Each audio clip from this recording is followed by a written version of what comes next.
Welcome back to the Two Promises Podcast. Let's dive right into another exciting adventure with BD and crew as he pursues his new passion of one day finding the most epic bourbon. The Two Promises team send their special thanks to Hobie and the Huckleberries for their masterful theme music. So grab a glass, relax, and enjoy responsibly. Baby says she's leaving if I don't stop drinking wine. So I switched to whiskey and I'm feeling fine. Drinking that smooth whiskey. No more wine. I like straight bourbon. Baby, you try the ride. Welcome back. I'm super excited to have all the listeners here and really excited to have our guest on today. I'm super excited to introduce her. It's a powerful woman that I have known for years, really. We met in the business realm, and over the years, she has just really just took off, accelerated in ways that have been really mind-blowing, and it's been so beautiful to see. So I'm so excited to, one, reconnect with her and hear a little bit more about her journey and all of the amazing things that she's been doing while I've been kind of doing whatever it is that I've been doing. So I'm going to read her bio because it just speaks everything way more eloquently than I could do. And then we're going to pass it over to her. You guys are going to be so excited to meet her. And again, we're highlighting a lot of lady bosses and some powerful women. So she's part of this series and really a big anchor in this series. So Magda Khalifa is a first-generation American U.S. Army combat veteran, business owner, speaker, and best-selling author of American Dream, which stands for discipline, resilience, endurance, adaptability, and mentorship to succeed and win in life. After witnessing the attacks in New York City on September 11, 2001, she left her lucrative career and comfortable life to join the military and fight the enemy. After 2 tours in Iraq, she returned home to face her own battle, struggling with transition and health issues. Magda succeeded in turning her life around and shares her success path through the Freedom Triangle, which is amazing, by the way, introduced to the world in her memoir. In 2020, she launched the first veteran-owned luxury fragrance line, Triangle Fragrance, featuring masterpiece, I'm going to mess all this up, Eau performs such as Confidence for Women and Victory for Men. I'm going to let her tell you about all that because that's awesome. And I really want to kind of share a couple stories because she has some collector's cards, which is in here, and she definitely continues to lead, inspire, and serve men and women worldwide through speaking and her unique story perspective. So without further ado, instead of reading about it, I'd rather just introduce you to her so that she can tell you a little bit more about what she's been up to. Magda, welcome to the show. Hey, Brent. Thank you so much. It's great to be here. It is so great to have you.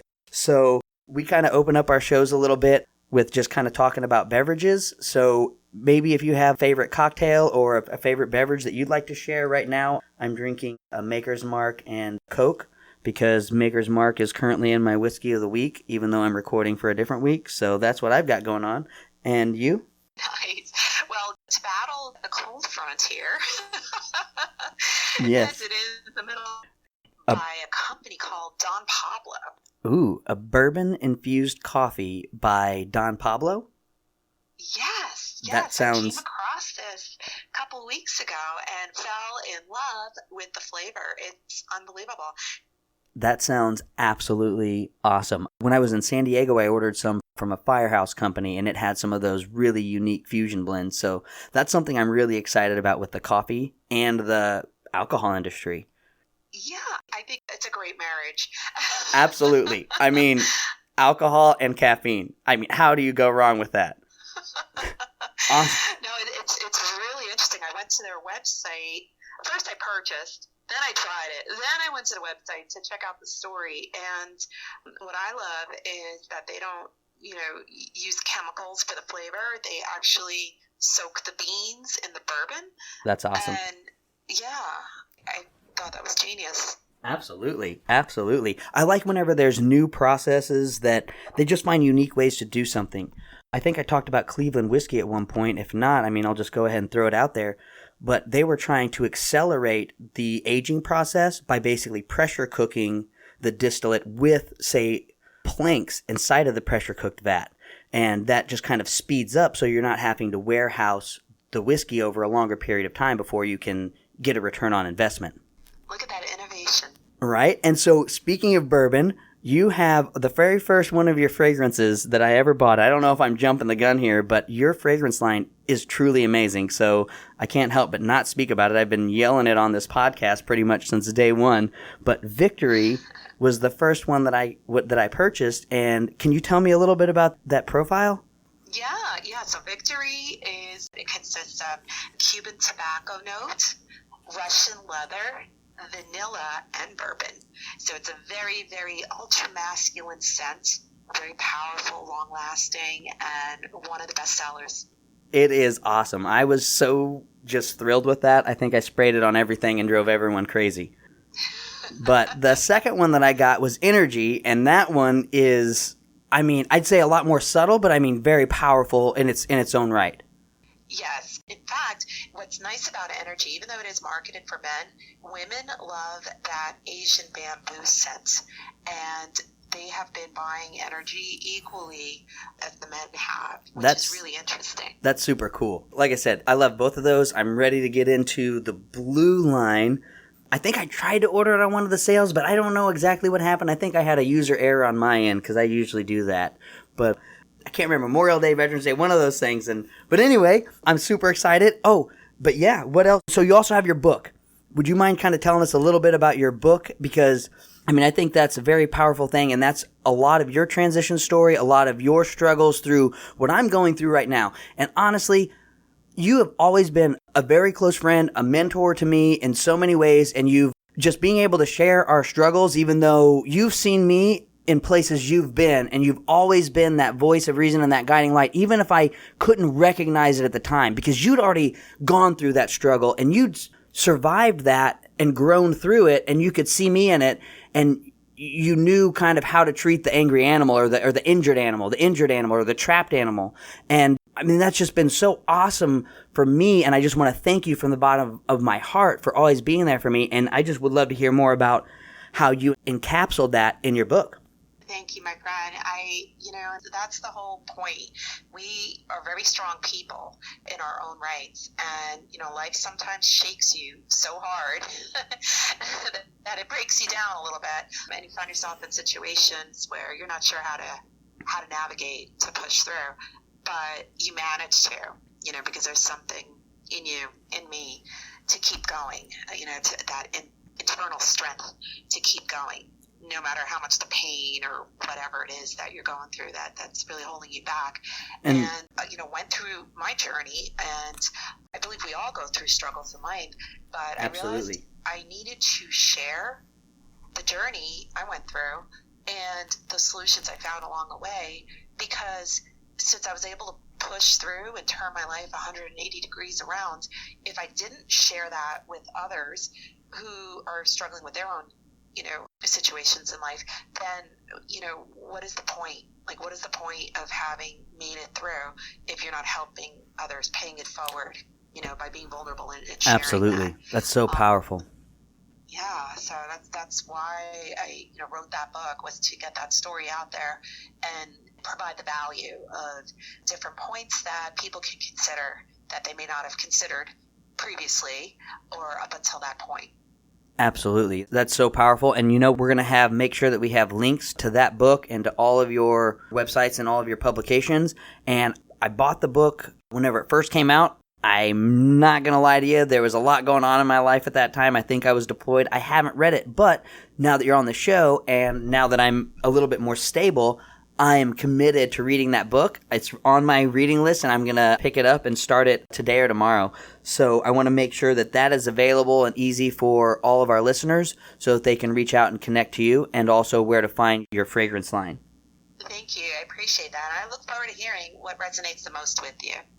Absolutely. So you were talking a little bit about those deep challenges and those deep struggles. And whenever I'm hearing that, and the way I'm resonating with that is this grit, and just that sheer grit. You were talking about finding that something inside of yourself, which it's different for each person. And whenever you find it, I think varies person by person, and maybe it goes deeper at different stages of life. But would you mind sharing a little bit for our listeners either in your military struggles, because you worked with special operations unit, you were a special operator. You did some really incredible things at the very beginning of some things that I got, and kind of when things were a little bit more mature. So you have a very unique perspective, and you've helped me overcome a lot of things. So what could you share with our listeners, maybe a story that resonates about like grit, where you had to utilize it, or where you can inspire someone else that might be in a very low place? Sure. Well, when I look back now, because of course hindsight's 2020, so you have the wherewithal to look back and appreciate what was going on at the time, even though it wasn't always very optimal or very pleasant, right? So for all of us in the military, I mean, you have to keep pushing forward. There's no, hey, time out. Let me address this. Let me try to figure out Absolutely. what's going on and make sense of it. You don't have that time and space and ability to do that. So you just keep pushing forward one day at a time and focusing on the mission and the job. And that's the beauty, I believe, the military. Where everything hit me was when I returned home from my last deployment and came off of active duty, because at that point I wasn't running at the same pace I had been running for a couple years. And was it faster, slower? You're saying you had to slow way down probably? Well, yeah, everything kind of came to a crashing halt. And, that story is not that different from many other veterans who, when you come off of active duty, what do you do at that point? It's just a big adjustment to find yourself, your environment has totally changed. The people around you has totally changed. And you feel like a fish out of water. Oh, yeah. And trying to find yourself whenever you're not even comfortable in your own skin, because everything's changed and nothing seems normal. Or at least the reality that you've been functioning in. Yeah. So it's like, really. it's really the perfect storm for so many veterans of just like all of the life events that are like your normal stressors on those things where they have you like, hey, have you moved? Have you, changed your marital status? Have you had a death in the family? You know what I mean? It's like, okay, and now find yourself, find your vision in life. You're in the middle of like a hurricane, but yeah, go for it. Yeah, it's crazy. It's crazy. Yeah, absolutely. Yeah. And it definitely makes a difference if you have a great environment to come back to, where you live and what you're doing and who you surround yourself with. But if you don't, it's definitely much more of a challenge. So Okay. That being said, that's not a unique story to so many veterans. I think so many veterans have experienced that to varying degrees. So, my personal thing was, 2007 came back. The last 6 months, really last 4 months of my last deployment were the most insane.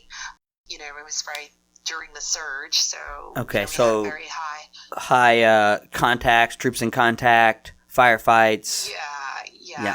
We lost a lot of folks, and so it wasn't. Sorry to hear that. So much that because there's logic, behind soldiers deploy, and unfortunately, things happen that lead to the soldiers getting killed at war. It wasn't even as much that. My personal struggle was what had happened that during that time period while I was deployed downrange. And I do mention some of it in the book with the toxic leadership that I found myself in that environment for a good period of time in my second deployment. Not so much the first, but the second deployment. And it was, that whole cognitive dissonance, because here I was part of Special Operations Command, and yet because of the nature and the demand of the war, things were, piecemealed. And I was, at one point serving under some very toxic leadership, myself and others as well. And, it wasn't, like a stateside thing where you come home at night to your family and to your home in your safe house or whatnot. No, you're literally in the middle of a war zone. There are no resources there. So nowhere safe. Who do you turn to? Yeah. What do you do at that point? And, looking back, obviously knowing the stories of so many others and how they were affected, to the point where, some of them are no longer with us anymore. So I feel very blessed, very fortunate to have push through for sure, no question. But at the same point, it's important to share that story, because I think that others, can find strength, even if they never served in the military, just by knowing that they can find themselves in as crazy of in a scenario where they do not believe they have anybody they can trust. You cut out there for a second. If they find themselves in a scenario where they can't find anybody they can trust? Correct. Which is very scary, to not have any allies, So, yeah. But people do, find themselves in that situation sometimes. And, it's really sad, but I think I hate to say it, but I think it's more often than not that I think people kind of find themselves in that situation. And because that's my big fight. My big fight is against toxicity. So the lessons that she's talking about here and all of these things that she's discussing, read her book, learn those lessons, because you would rather learn them through someone else's experience and try to implement them than learn them through your own experience. And even if you don't learn them through the book, having absorbed that material in advance, whenever you get in those situations, you're already better prepared to deal with it, instead of like so many people, like we're saying, is where now you're trying to figure it out as you're living through it. You're trying to write the how-to guidebook while you're in the middle of the storm, which is just crazy. Absolutely. And, to think that we can figure everything else or everything in life by ourselves, well, sometimes we're fortunate to do that, but it takes a lot longer and there's a lot more suffering involved. It's so true. Yeah. So, and it's like, hey, why go through the pain if you can avoid it? You know what I'm saying? Right. And, here's the good news. Like, if there's one silver lining takeaway is just never quit on yourself. And absolutely. It's true. Once you give up on yourself, okay, well, nobody can help you at that point. But you have to have that faith in yourself. And another silver lining is, and it sounds so cliche, but it's true. It's so true. What doesn't kill you makes you stronger. And, looking back, I would not change anything if I had the ability to go back and change it, because all those experiences and hardships and setbacks have made me bulletproof. Right? In my state of mind. For real. Yeah. It's so crazy. And I want to say thank you so much for bringing these silver linings, because that's a big focus of this podcast, is that positivity, developing that bulletproof mindset, like you said. And now you've done that through your bulletproof lifestyle, and now you're sharing it with others. So yes, 100%. Thanks for those silver linings. I love it. And I'm all about tools. So I'd like to switch back to something that you mentioned earlier. You said coming back to the right environment is so beneficial and helpful. So for people who maybe are on the beginning of a journey, I want to give you a little bit that, she's already talked about. So I'm just summarizing some of the things that she said and just making it a little bit more readily available for those people in case you missed it. So you're kind of starting out and you're like, okay, I'm going to deploy. I'm going to do some of these things.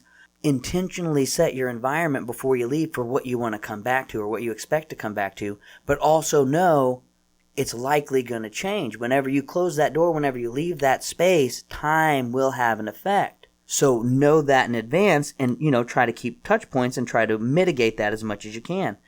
And then for those of you who've already been there and done that, one thing that I did, sometimes you get into a routine and you do it the same way. And the same way I did it on my last time was not effective.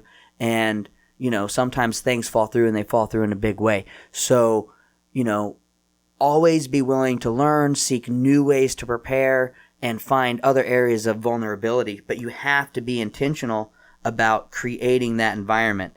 So you're going to need to make it. So I just kind of wanted to give a couple little tools, if you're into those things, about how you can kind of fortify yourself by intentionally making your environment the way that you want it to be before you kind of leave and go away from it. Did you want to kind of tie anything in there? Because it was really your piece, and I just wanted to reconnect that.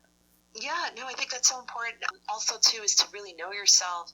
And how do people do that? So in the beginning of my book, I have a little exercise where people identify their mindset. Are they growth-minded or fixed-minded? And understanding where you lie in that space is very critical to understanding how are you going to approach everything in life, every challenge that comes your way, And for people that are growth-minded, no matter what they choose to do or take on or whatever their endeavors, they expect there are going to be challenges, and they don't, sit there trying to war game.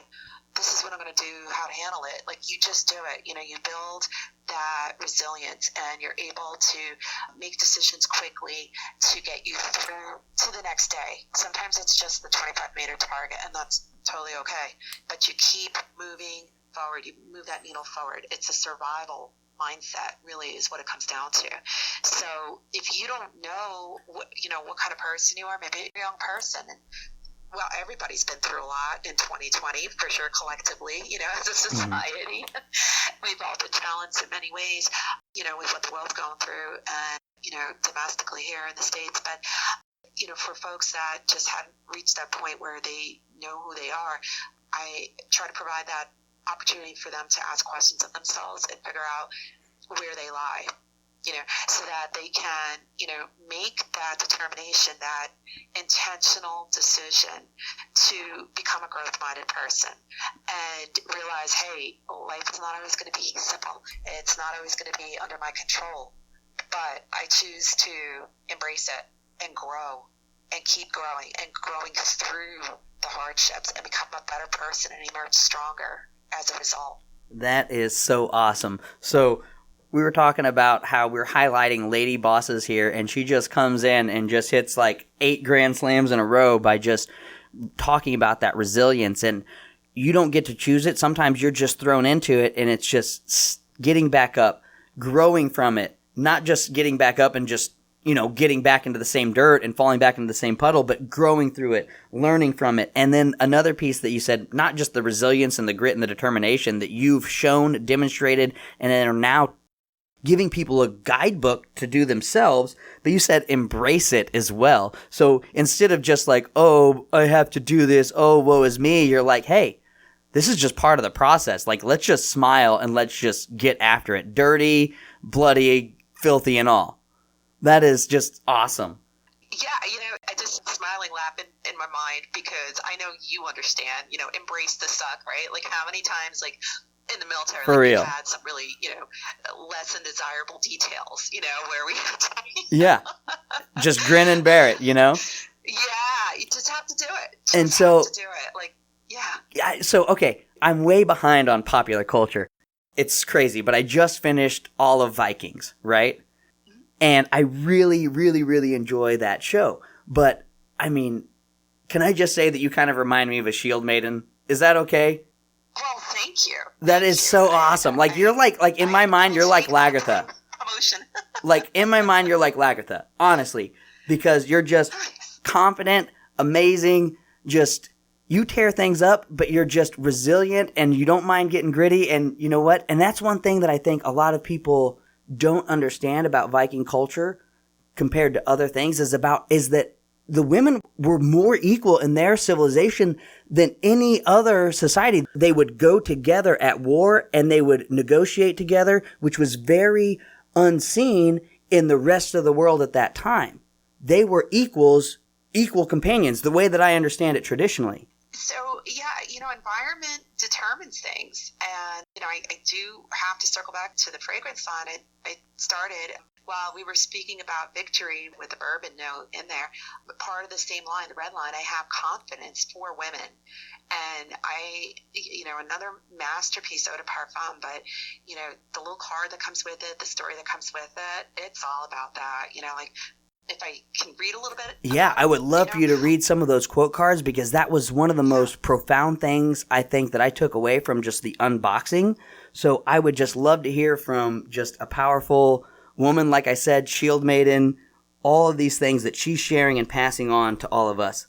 So I have the confidence card that comes with it. It's a little wallet-sized card that, men and women, they, with their respective bottles, they can keep with them, put in their wallet, put in their mirror, their refrigerator. So I'll read confidence. It says, I am strong. I am capable.